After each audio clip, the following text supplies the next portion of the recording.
The National Desk, America's News, now.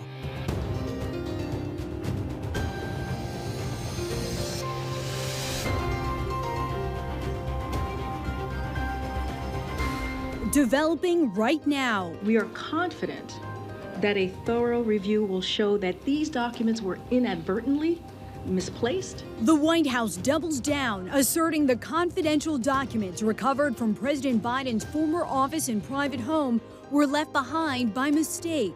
A special counsel now investigating, months after the Justice Department was first alerted.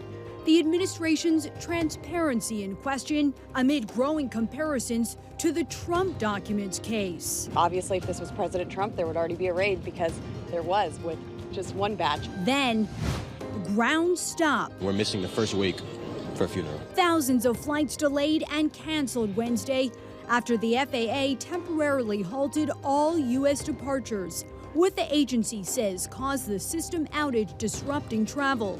Plus, fighting fentanyl from coming across the southern border. But the pounds of fentanyl, which are reaching every part of the country, right, is staggering. The alarm bells one state's attorney general is sounding, and the shocking statistics about the deadly drugs presence in the U.S. This is the National Desk, America's News Now. Thanks for being with us. I'm Dee Dee Gatton. On this weekend edition, we take a look at the big headlines of the week and a look ahead at what to expect, starting with the 4 big stories we've been following this week. The Justice Department is investigating several classified documents found in President Biden's private home and an office he used as vice president. And inflation shows signs of cooling in the final Consumer Price Index report from 2022. Then Florida officials calling attention to a troubling trend of fentanyl overdose deaths, saying the flow of the drug needs to be cut off at the southern border. Plus, a deep dive into the Twitter files that show the platform may have suppressed critiques about the COVID-19 vaccine. Developing now, the fallout from the document discovery. The National Desk chief political correspondent Scott Thuman is on Capitol Hill with what we know so far about the materials found and the calls for Congress to investigate. Classified material next to your Corvette? What were you thinking? President Biden facing a barrage of questions over a growing document drama after a second batch of classified papers was found in his personal garage in Delaware, as seen in this campaign video. The Department of Justice was immediately notified, and the lawyers arranged for the Department of Justice to take possession of the document. The calls getting louder after an initial discovery of classified documents located inside this private Washington, D.C. office Biden used after serving as vice president. Attorney General Merrick Garland announcing a more thorough investigation Thursday. This appointment underscores for the public the department's commitment to both independence and accountability in particularly sensitive matters. For special counsel Robert Hur, a former U.S. attorney appointed by President Trump, plenty of questions remain, like who initially moved the documents to both Biden locations, why the delay in letting the public know about these discoveries, and did the National Archives know beforehand that any files were missing? Obviously, if this was President Trump, there would already be a raid because there was with just one batch. Does that concern you at all? It's very disturbing. Yeah. Speaker, Republicans are saying that they don't think they can get a fair shake out of Merrick Garland. Do you think that's a valid concern? No. No, I don't at all. Critics call the timeline troubling. November 2nd, the first documents were discovered just 1 week before Election Day. The Attorney General appointed a special counsel to investigate Donald Trump's case on November 18th, 3 months after the FBI search of Mar-a-Lago. But it wasn't until Monday that Biden's case was made public. And on Wednesday, it was reported that a second batch was found. Republicans all too happy to highlight Biden's criticism of Trump and his documents. How that could possibly happen, how anyone could be that irresponsible. This is what makes America not trust their government. You cannot have one form of law because somebody philosophically has a different opinion than you. While the cases could be vastly different, with Trump accused of ignoring a subpoena and obstructing the investigation, though the current president's predicament just beginning. On Capitol Hill, Scott Thuman for the National Desk. And lawmakers on Capitol Hill are speaking out about the latest developments, some criticizing the different approach officials are taking in response compared to the investigation into documents found at former President Donald Trump's Florida home. It's very troubling that the search continues, and yet the Department of Justice is standing down where they raid Donald Trump's home. But others quick to point out the Trump team was confrontational while the Biden team self-reported the discovery. They've certainly dealt with it the right way, and they've not adopted any kind of obstreperous oppositional stance with regard to the archives and records. Lawmakers on both sides of the aisle are urging the White House to share more details about the documents found to determine any potential risks. U.S. airlines are mostly back on track after an FAA glitch grounded all departing flights on Wednesday. Just one day after the nationwide ground stop, 4,500 flight delays within, into, or out of the U.S. and around 150 cancellations have been reported, and that's just a fraction of the nearly 11,000 delayed and more than 1,300 canceled flights. The FAA now saying an engineer accidentally replaced one file with another during a routine systems maintenance, corrupting a database file. The agency had extra staff monitoring the system on Thursday to make sure this doesn't happen again. Your money may go a little further as inflation falls. The Labor Department reporting prices were up 6.5% in December when compared to a year earlier. That year-over-year drop is 0.6% less than November's, and on a month-to-month basis, prices actually fell 0.1% from November to December. President Biden saying this shows his economic plan is working. The cost of goods is actually falling, as prices from everything from computers to used cars are coming down as well. This is the last inflation report before the next Federal Reserve meeting on February 1st, when another interest rate hike could happen as Fed officials work to get inflation to that 2% target. But if actions are too aggressive, it could result in a recession. These new numbers could make them ease up on the rate hikes. Bringing down prices was one of the GOP's biggest promises while campaigning for the midterms.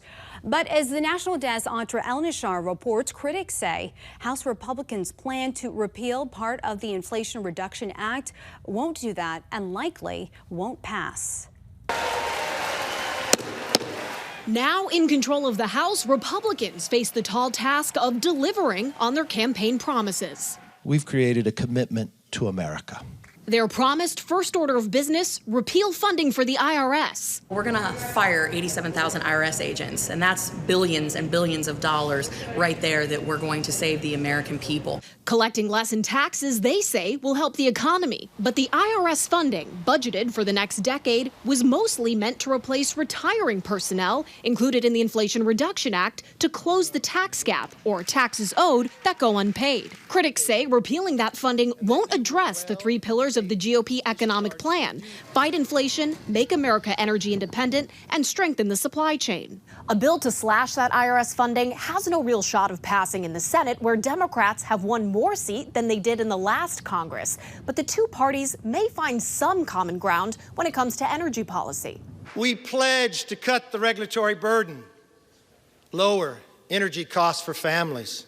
Cutting red tape for energy projects is top priority for moderate Democratic Senator Joe Manchin, and his plan got support from the White House but failed in the Senate last Congress with mixed reception from both parties. The energy issue may lose traction as gas prices fall and warmer weather moves in.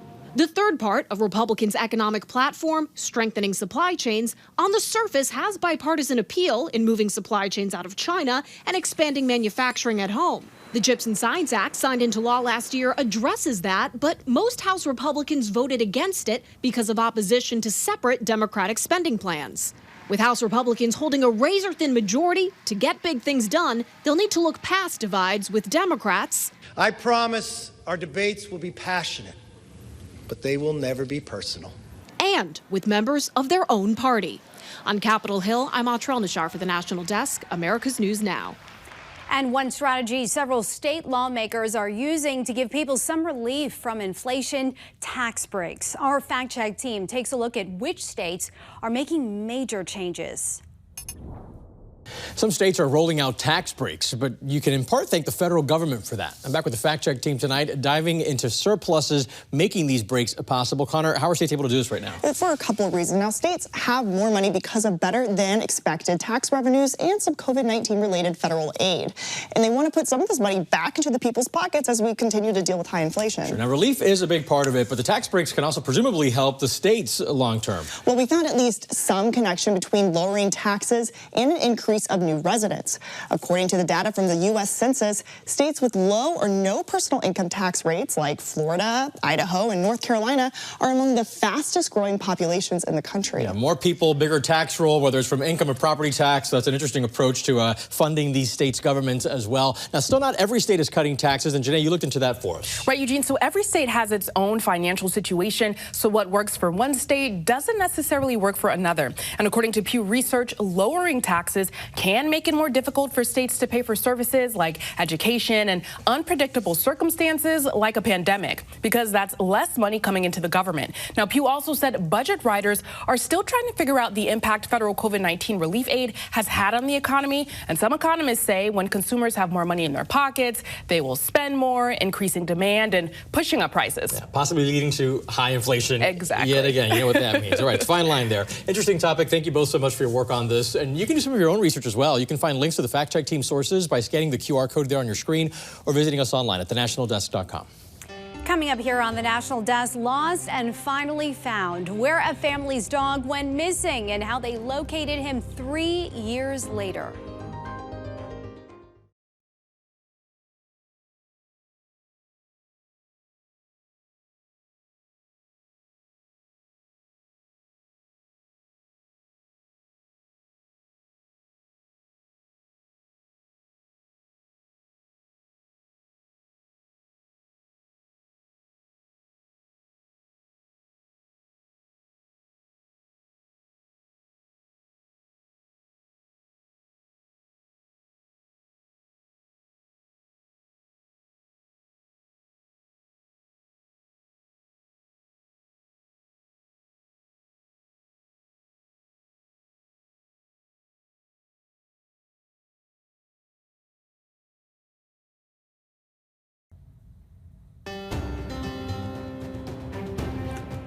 The National Desk team of reporters is bringing you the headlines from coast to coast. We're taking the pulse of America, starting in California with the story of a Fresno business determined to stay open after a fire destroyed all of its neighboring businesses. The smoke from the fire was seen for miles as Fresno City firefighters battled the blaze, saving only one out of the 6 businesses within the strip mall in southeast Fresno. But business owners of the now gone Sunnyside Pharmacy says it's still operating despite the devastating fire. We've been here so long, and it's not just like, a prescription. It's like we're family, and so it just kept on thinking, like, how do I reassure our family that they're going to be taken care of? And Sunnyside Pharmacy owners and pharmacists Ron and Diane Jung say just because their location isn't physically standing doesn't mean all of their data and prescriptions are lost. Everything wasn't lost. All the records are intact. They're readily available. We'll work out whatever we need to do to make sure you're not interrupted in your service or your prescription that you need. Right now, the Jungs are working out of their Selma location, Fox Drugstore. We survived COVID, which was a big disruption, but now this is another disruption in our business, but we will survive and we will take care of everybody and we won't fail. The couple says despite this major setback, their main priority remains their loyal customers. Now over to Michigan. A retired high school teacher in Kalamazoo who recently volunteered in Ukraine is raising awareness about the people he encountered in the war-torn country. Bob Wood spent 6 weeks in Ukraine teaching, packing first aid kits, and working with orphans. He gathered dozens of interviews to understand what Ukrainians are experiencing in their own words. Now he's sharing them at events across West Michigan. In South Carolina, a 5-year-old pit bull mix named Roscoe is making a trip to West Virginia. There, he'll be reunited with his human family 3 years after he went missing while the family was on vacation.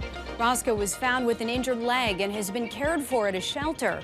His family found him when a worker at the shelter shared a picture of him on Facebook.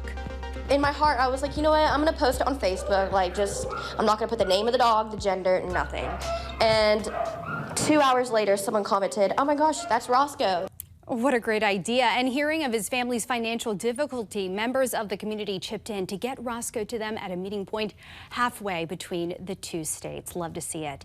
Preserving the crime scene. We're talking with defense attorney Mark O'Mara about how new details in the Idaho student murders may impact the case against the suspect.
The man suspected of murdering 4 University of Idaho students is staying behind bars. The judge ordered Brian Kohberger to be held without bail and set the next hearing for June 26. Investigators say DNA evidence links the suspect to the murder scene. Kohberger, who's 28, faces up to life in prison or death if convicted. The National Desk Eugene Ramirez sat down with defense attorney Mark O'Mara to discuss how the cleanup of the crime scene could impact the prosecution's case. Well, it really is, because what you want to do is keep it as pristine as possible. You know, law enforcement had their first shot at it, and that's great. They're allowed to do that. But defense has to have an opportunity to look at it, figure out what's going on, and come up with their own theory, or maybe problems with the crime scene, problems with the way it was collected. So fairly standard motion and very necessary for the defense in a case of this magnitude. So what happens now? Do they send in forensic experts? So what's happening at that crime scene and with everything that's been taken out so far? So law enforcement gets to take it out first. We can't stop them, but then it gets held, and then the defense team gets to go in not only to the crime scene just to take a look at that, but they also get to view the evidence that was removed. Again, to try and look at some problems with collection. Maybe law enforcement didn't do it the way they were supposed to. Maybe they used old techniques. Okay, now the murder weapon, a key piece of evidence, still hasn't been found, but the probable cause affidavit reveals that a knife sheath was found, and that was found in the bed where the bodies of Madison Mogan and Kaylee Gonzalez were discovered, and it allegedly has Brian Kohberger's DNA on it. Now, do you think that carries the same amount of weight as the actual murder weapon to a jury if this goes to trial? Oh, I think so. DNA evidence is sort of that magic evidence from 20, 30 years ago that now is so well sort of settled in the scientific community that DNA evidence is as good as the weapon itself. Certainly, they probably will not find the weapon, but they're not going to have too much of a difficulty tying him to the scene. And of course, you have the stabbings, and the knife sheath, quite honestly, is almost the icing on the cake for the the prosecution. Sure. How does the defense explain this? Law enforcement sources telling CNN and other media that the agents surveilling Kohberger in Pennsylvania saw him wearing gloves to place trash in his parents' neighbor's trash bin. So some would see that as not normal behavior. How do you explain that?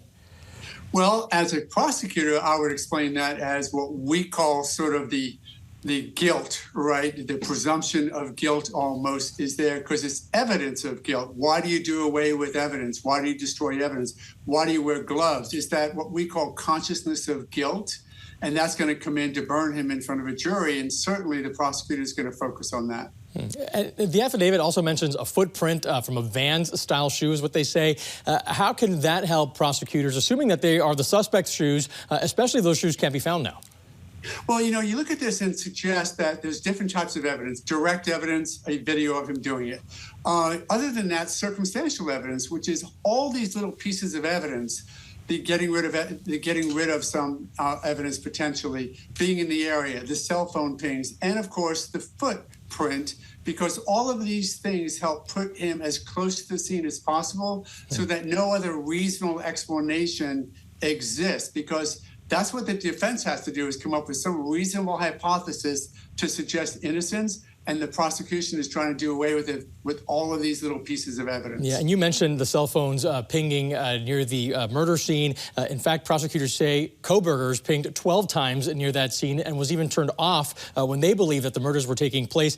So let me ask you this, turning off the phone, I imagine you have a lot of forensic experience with your cases. Turning off the phone doesn't necessarily stop it from pinging, or how do they know that it was turned off during that time?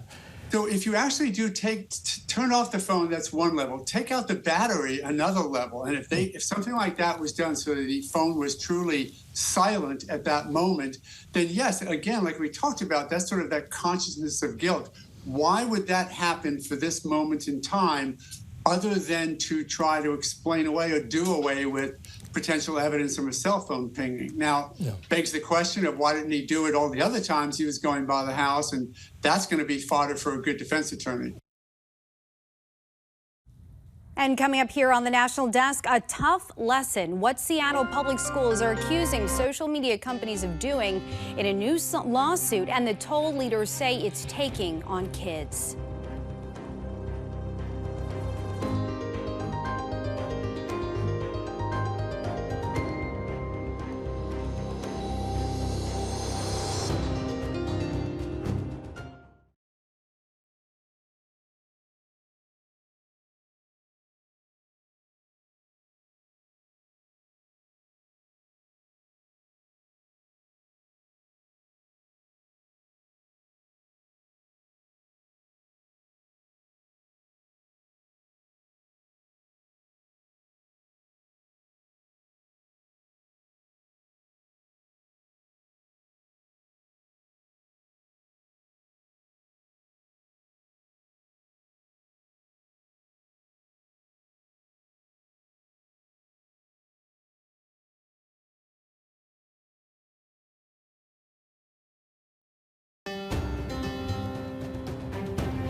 Taking a look at the top trending stories on our website right now, Lisa Marie Presley, daughter of rock legend Elvis Presley, died on Thursday after going into cardiac arrest. She was 54 years old. And a 4-year-old possible wolf hybrid named Zeus looking for a new home after being dropped off at a Rhode Island shelter. The shelter said it's received many applications and will review them all to determine the best possible match for Zeus. Those stories and much more available right now at thenationaldesk.com. Looking ahead to stories making headlines this week, President Biden will be in Atlanta Monday for a Martin Luther King Jr. service at Ebenezer Baptist Church. King was a pastor there from 1960 until his assassination in 1968.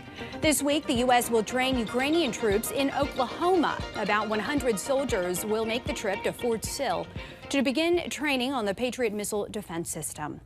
Seattle's public school system has filed a bold new lawsuit designed to hold social media companies accountable.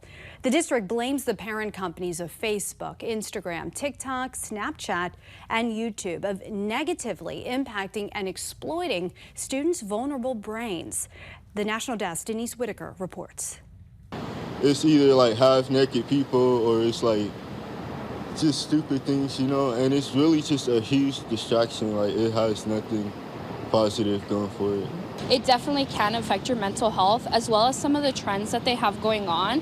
For younger kids who still haven't experienced that much, they can get really roped into that. Part of the claim in this new lawsuit from Seattle Public Schools against companies that operate TikTok, Instagram, Facebook, Snapchat, and YouTube.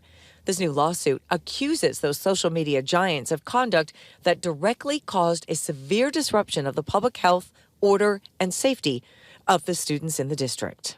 People spend millions of dollars just to make sure that their app is something that you come back to whether you like it or not. So I actually recently deleted TikTok because it's so addictive. That is another accusation in this lawsuit, that the social media defendants exploit the psychology and neurophysiology of their users into spending more and more time on their platforms. Social media is addictive. They make it in such a way that it affects your brain. The school district says it had to launch more than a dozen different countermeasures. For instance, hiring more people to address mental, emotional, and social health issues, adding training for teachers and staff to recognize symptoms, creating lesson plans to warn students of the dangers of using social media, fixing property damage from students acting out, and confiscating devices from students who use the platforms in school. Facebook parent Meta posted a response on its website today that they've developed more than 30 tools to help teens and families. Snapchat and YouTube operators also say they've launched in-app supports. TikTok hasn't yet responded publicly. I also asked people today if they think this lawsuit is even winnable. I think it is winnable. I honestly think it would be kind of a miracle if it did. But it would be great for the kids. And then there are those who say these lawsuits won't really do anything. They're pushing instead for more helplines, especially those that train and use students to staff those lines. I'm Denise Whitaker for the National Desk, America's News Now.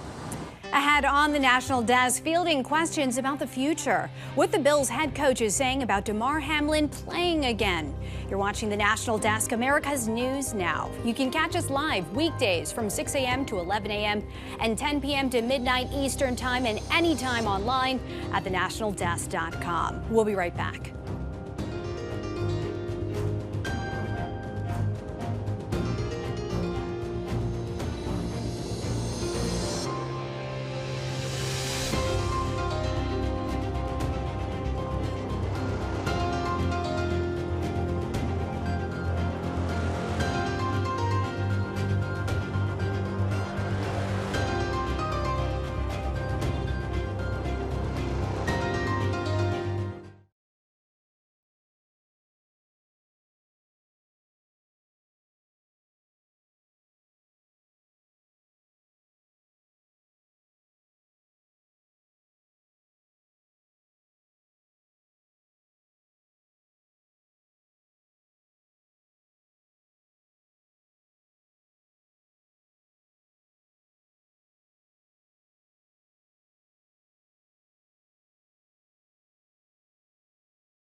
The National Desk, America's News Now.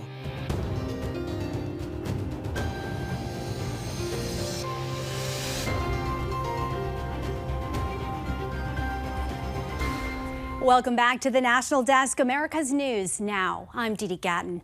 The border crisis goes beyond the migrant surge to include the flow of fentanyl into the U.S., an issue that's on President Biden's agenda as he meets with Mexico's president this week. Hundreds of miles away, it's also on the agenda of Florida's Attorney General. The National Desk, Victoria de Cardenas, reporting on the battle local law enforcement officers say needs federal attention. The pounds, not the number of pills, but the pounds of fentanyl, which are reaching every part of the country, right, is staggering. Palm Beach County Sheriff Rick Bradshaw says the crisis at the border is more than just immigration. I mean, the cartels are loving this. I mean, some of the gotaways, you can see pictures of them, they got a backpack on, it's full of fentanyl.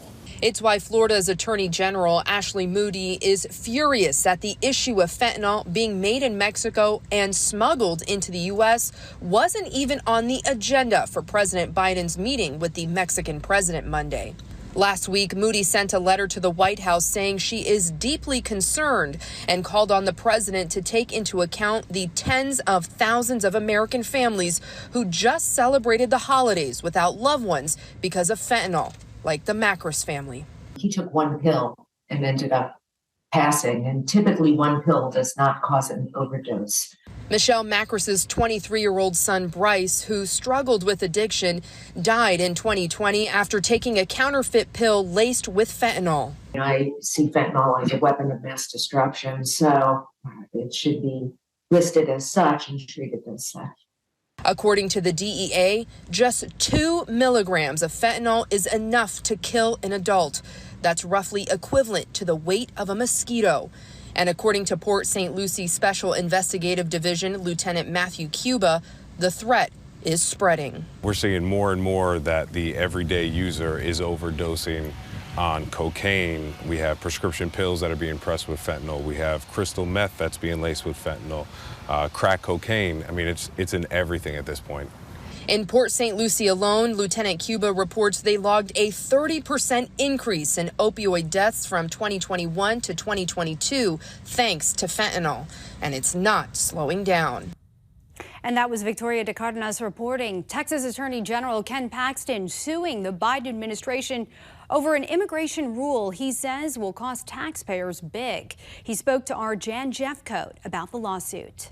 There is a federal law that bars the admission of illegal immigrants from residing in this country if they are likely to rely on taxpayer-funded programs. And you say the administration adopted a new rule this past December that essentially goes against this federal law. So explain what the administration did and what your lawsuit states. Yeah, so I think it was in the 1880s that they put this law in place, and then it was reaffirmed by the Clinton administration in 1996. And it basically says if you're coming to this country illegally, you cannot stay for any length of time at all, because if you don't have the ability to cover your own expenses, if you are going under some type of public assistance, welfare, for instance, you are not allowed to come into this country.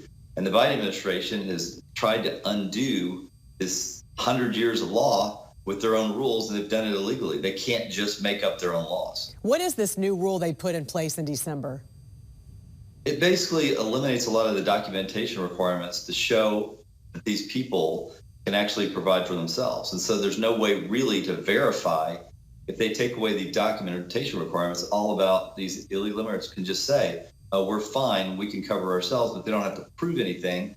And so it's pretty easy to be dishonest on the reporting. And just use taxpayer-funded programs, which was your argument in all of this. How much has this border crisis cost your state, and what plans do you have in place to secure the border, especially if Title 42 does eventually go away? Like, I think it's cost us billions. We've spent billions just sending law enforcement to the border, and there's no telling how much we spent on education, healthcare costs, transportation. It's really, I don't think anybody knows the true cost, but we're talking billions of dollars for Texas. And that number continues to go up as more and more people. I think I heard someone say that every year the Biden administration brings in basically a new state. Like, there's enough people to populate an entire state of like 3 million people. So it's going to cost not just border states, because of these policies, people are having to be moved all over the country. It's going to affect the entire country, and it's going to be expensive. And we're showing some video right now of some of the migrants who arrived in El Paso, and many of them right now are homeless. They are wandering the streets there. How has this impacted communities there as we take a look at this video? It's difficult. I mean, think about it. If you're living in El Paso and you've got literally thousands and thousands of people crossing every day, and there's just no place to put them all. It's really unfair to the immigrants. They have nowhere to go. The city is overwhelmed, the state's overwhelmed, the country's going to be overwhelmed. And so I don't know what's going to happen. These people literally have nowhere to go. It's going to create health issues for them. It's going to create economic hardship for them. And I'm shocked that the administration is willing to put these people through this. I know the president did not meet with you during his trip there in Texas. What did you make of that visit? Has the administration ever met with you or Governor Abbott? Not that I know of. I never hear from them. They don't inform us of anything they're doing in our state. It's all secretive. It's the transporting illegals all over the country and all over our state. They just show up in buses. We're not prepared for it. And then if our Governor Abbott, sends people to another state, they complain about it, even though they've been doing this since the beginning of the Biden administration. They've been sending people all over the country. They don't warn any states. So there's a lot of hypocrisy here. And it's very difficult to deal with, and it's getting more difficult. Federal prosecutors in New York City are the first to use the 2022 Safer Communities Act to prosecute 4 men on gun trafficking charges, now facing longer sentences as a result. The suspects accused of selling more than 50 firearms in addition to fentanyl and cocaine.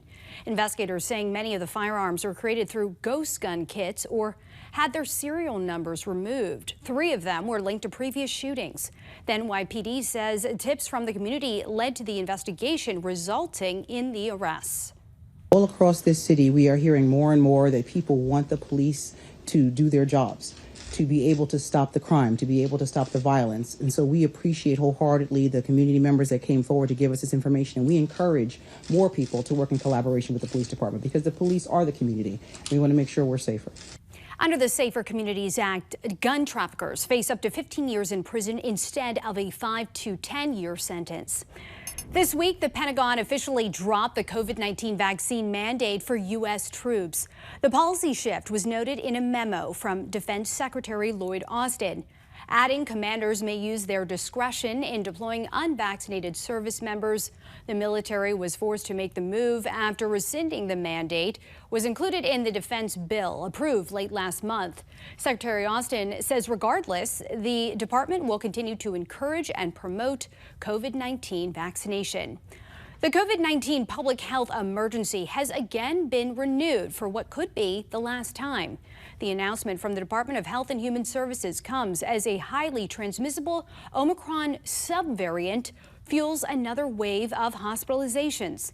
The declaration makes it possible for the federal government to respond by providing resources to hospitals and individuals.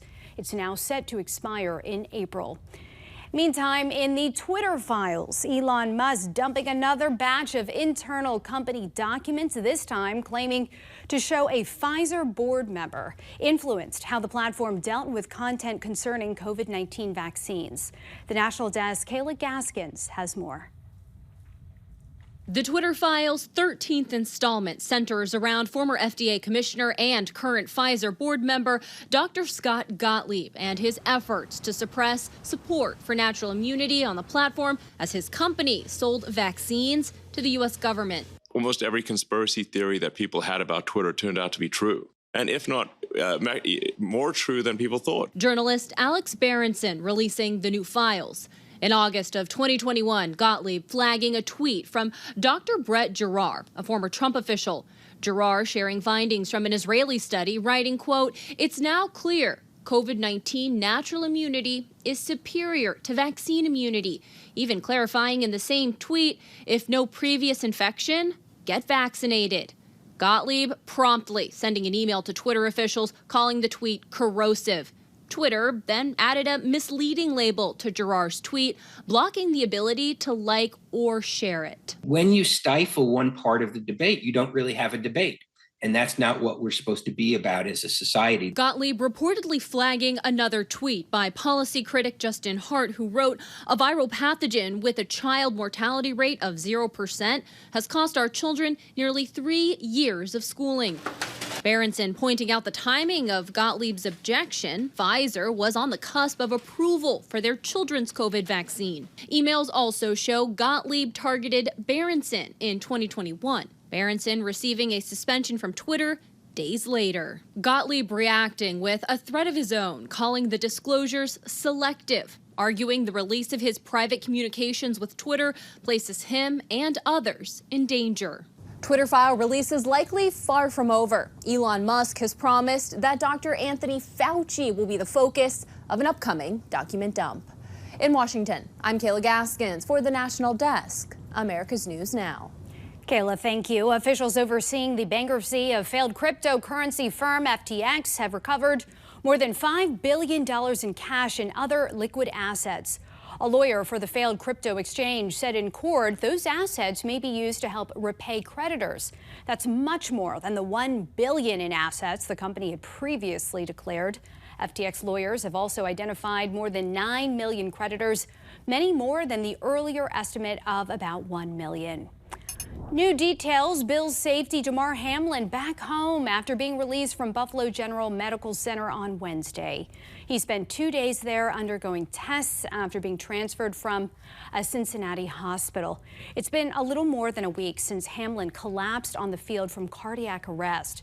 Doctors saying the 24-year-old has experienced a remarkable recovery. Bills head coach Sean McDermott asked about Hamlin's recovery and a possible return to the field. Take a listen. We'll leave it up to him. You know, his health is first and foremost on our mind as far as his situation goes. And then when he feels ready, we welcome him back as he feels ready. The Bills take on the Miami Dolphins Sunday in the wild card round. Europe is facing a possible natural gas shortage this year. Our fact-check team looking at what can be done and how the United States is helping. When Russia invaded Ukraine, it cut natural gas deliveries to the EU by more than half, putting pressure on European and global gas markets while driving prices to record highs. I'm back with the Fact Check team. Now, despite the Russia-Ukraine war, Europe does have enough gas for now, but Courtney, things are expected to change this year. Right, Eugene. The EU faces a potential shortage of almost 30 billion cubic meters of natural gas in 2023. For context, in 2021, U.S. natural gas consumption was around 827 billion cubic meters. There are a few reasons here, like Russian supply falling, possibly all the way to zero, dropping temperatures, which would lead to people cranking up their heat, and a tight global supply of a special type of liquefied gas called LNG. Yeah, so let's break that down a bit. Europe needs LNG, this liquefied natural gas. In fact, the Energy Information Administration reports that the EU and the UK imported more LNG last year than ever before. Where are they getting it from? We found that last year, around 69% of U.S. exports went to Europe, which was key to helping rebuild its gas stockpile. This was a big change from the year before, when only 35% went to Europe, but competition for those supplies could go up if demand from China picks up from its unusually low levels seen in 2022. Yeah, and that would drive up gas prices, Connor? Typically it would, Eugene, but Asia's demand for gas is still pretty low right now, and Europe's imports have softened in recent weeks, so prices have actually dropped. Yeah, now the EU has made some progress in cutting back its reliance on Russia for natural gas. What else does Europe need to do to stop a natural gas shortage from happening? We found that the International Energy Agency released a report in December outlining a few ways to avoid natural gas demand depleting supply, including allowing for quicker deployment of renewable energy like wind and solar, speeding up electrifying heat, since it's a third of EU's gas demand is used for heating buildings, and encouraging changes in consumer behavior and scaling up supply. All right, lots of options there, ladies. Thank you. And the Fact Check team is going to continue following developments on this and some other issues. You can also read this story with links to where they found their information on our website, thenationaldesk.com. Coming up here on the National Desk, rewards denied. Even more schools now stand accused of not telling students about achievements that could have helped them get into college. Then fake temporary tags, drivers stuck with insurance headaches, and few answers.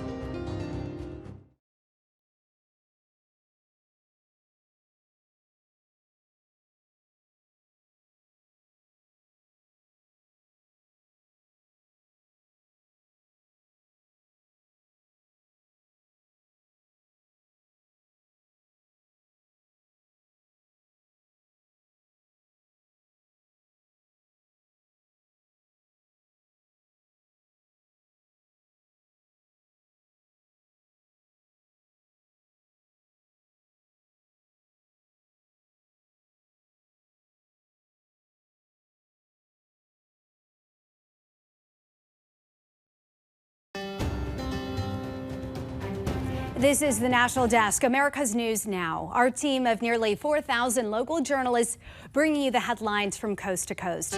We're taking the pulse of America, starting with fake temporary tags on the streets of Texas. I was driving and a car came over into my lane and swiped the side of my truck. Nancy Mundorf thought it would be a normal fender bender. Swap insurance, file a report, and then carry on. And that's when I found out she didn't have a license or insurance. The other driver speeding off, but not before Mundorf could snap this picture. When police ran the tag, it came back fraudulent, meaning Mundorf had to use money out of her own wallet to pay for repairs. Having to spend your hard-earned money for somebody else's negligence just is really unfair. It's a problem we're seeing all over the city. The tags aren't difficult to find. Within 5 minutes of searching Facebook Marketplace, I found 3 sellers offering Texas temporary permits and tags for under $50. One even promises Nuevo Formato, the new temporary tag format rolled out just weeks ago, which was aimed at reducing fraud. If you're getting something through your cell phone on the internet, you are done. You're doing something completely illegal. Fairfax County parents received upsetting emails from the principals at Langley High School and Westfield High School. The principals admitting they too didn't notify students they won national merit recognition before important college scholarships and admissions deadlines. On Monday, Virginia Attorney General Jason Miyares told the Fairfax County superintendent this alleged behavior may constitute unlawful discrimination and violation of the Virginia Human Rights Act, and that his office will investigate whether any students' rights were violated. Top 3% is a really big award. It's a really big honor. Shauna Yashar's child is a student at Thomas Jefferson High School for Science and Technology, where the award scandal began. There's no reason to discount these kids' achievements. The delay in notifications comes at a time when FCPS is emphasizing equity and equal outcomes in schools. And FCPS paid author Ibram Kendi $20,000 to speak to school staff for 1 hour over Zoom about equity and race. I think paying anybody that sum of money for a 1 hour Zoom call is pretty outrageous. Yeah,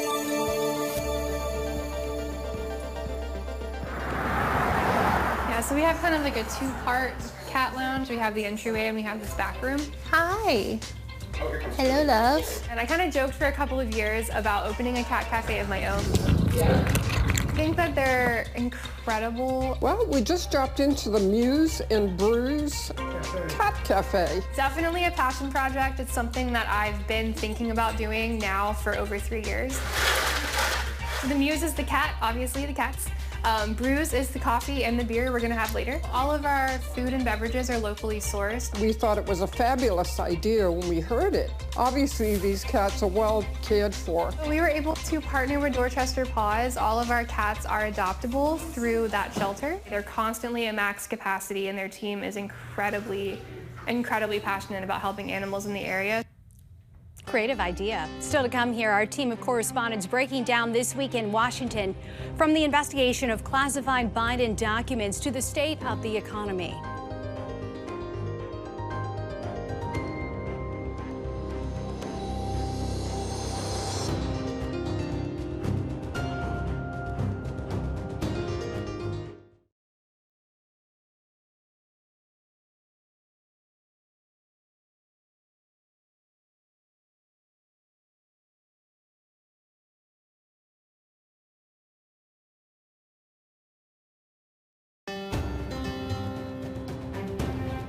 Our Washington Bureau covers the nation's capital every day to report on the important issues facing the country and how they impact you.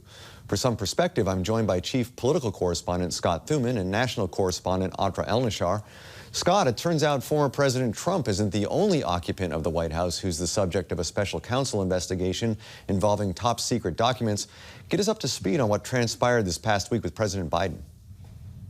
Yeah, a lot of dramatic developments this week, Steve. First, let's begin with the fact that early in the week it was revealed that President Biden, after he left the White House as vice president, had an office downtown D.C., and it was discovered on November 2nd, less than a week before midterm elections, that there was a closet that contained classified documents, papers that should not have been removed from his official office under the Obama administration.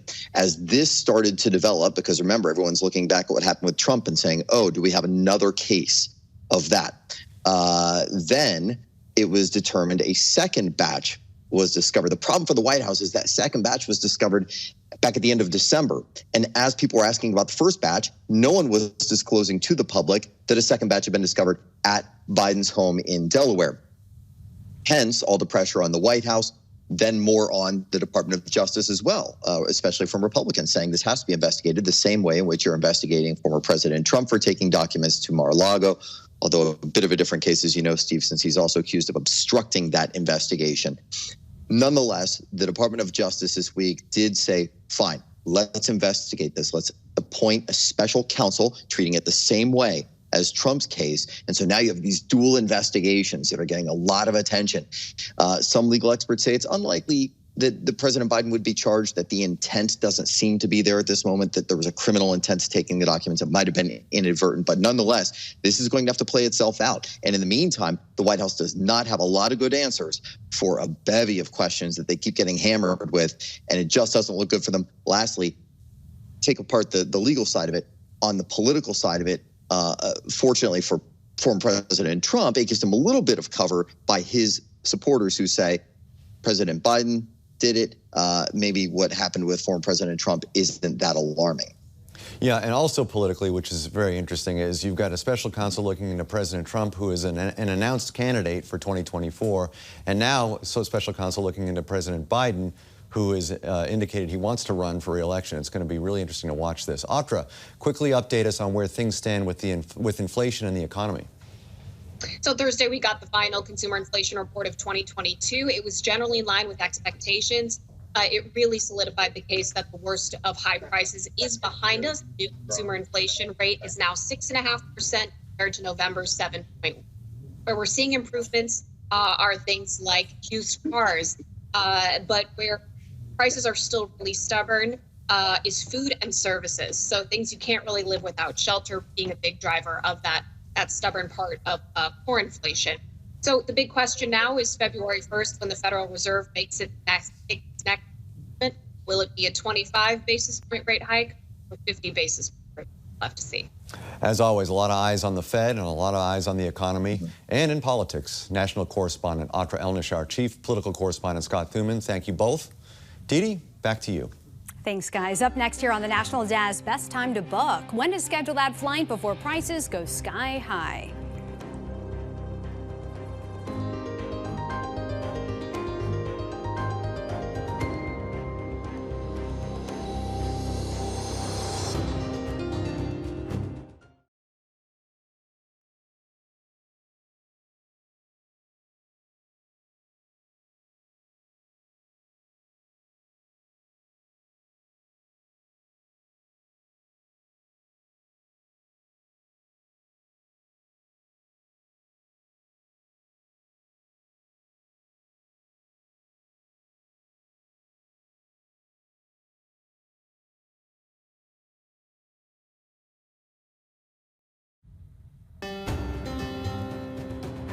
We are officially in the off-season, and airlines are expected to roll out deals in order to shore up demand. Domestic round trips, look right here, expected to drop to $258 this month, but that might be short-lived. Travel app Hopper predicting prices will peak at $350 in May. JetBlue now offering flights as low as $49 for travel through mid-January through the end of March. Southwest still recovering from its holiday meltdown. Experts predicting the airline will slash its prices to lure customers back. Airline prices skyrocketing last year, jumping 35% between November 2021 to 2022. Good to know if you're taking a trip. That'll be all for us on the weekend edition of the National Desk, America's News Now. Don't forget, you can catch us live from 6 a.m. to 9 a.m. and 10 p.m. to midnight Eastern Time. Check your local listings. And you can also watch us online and catch up with the latest headlines on thenationaldesk.com. Thanks for watching. We'll see you back here next week.